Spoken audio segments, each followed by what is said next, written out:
Did you know that the Gita's roots are in 168 Rigveda mantras, its essence waiting to be discovered? Today, we uncover how Brahma Rishi K.S. Nityananda Swamiji approached to rewrite the Gita, tracing it back to its source mantras in the Rigveda. I'm Priyanka, and joining me is Chandra, one of the contributors to the book. In this clip, we talk about how the Gita was reconstructed from these Vedic mantras and why this makes the text so powerful. Gita shlokas trace its origin back to Rigveda mantras. There are about 168 Rigveda mantras. Okay. Now, the mantras are not so easy to decipher.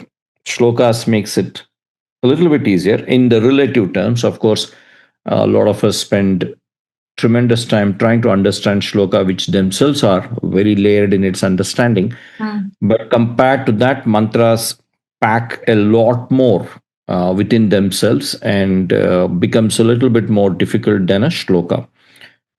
Now, if you were to go back in a similar sense of trying to unearth the original essence, meanings, construct of Gita, the most appropriate approach would be to go back to its source mantra.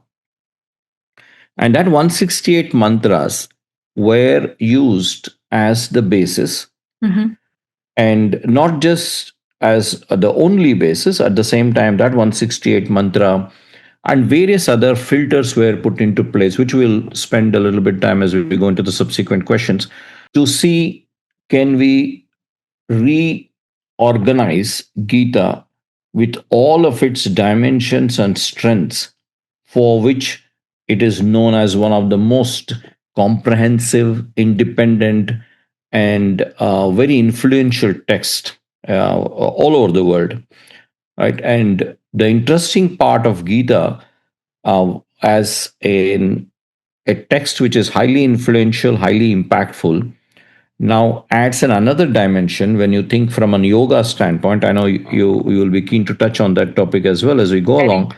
Yeah.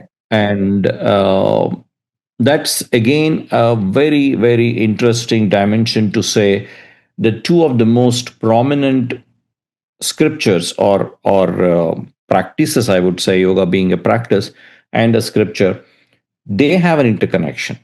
Now that makes it even more compelling and interesting to go back to the roots and understand this connection. So, what's out there now, Chandra? I know that there are books that have been published, and the content that we put out on this channel is based on those books. So, if you can tell us a little bit about the books and what stage it's in right now. Sure.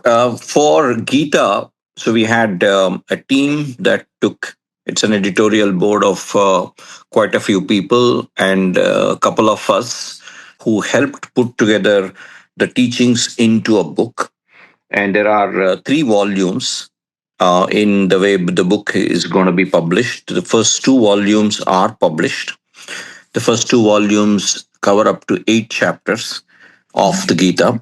And I'll get into a little bit on the structure, and I'm sure that's a very important question, and few other topics. And the third volume will be published shortly in about a month or so. That constructs the entire 18 chapters of the Gita. That's where we are with respect to the book. Check out the full podcast linked in the description.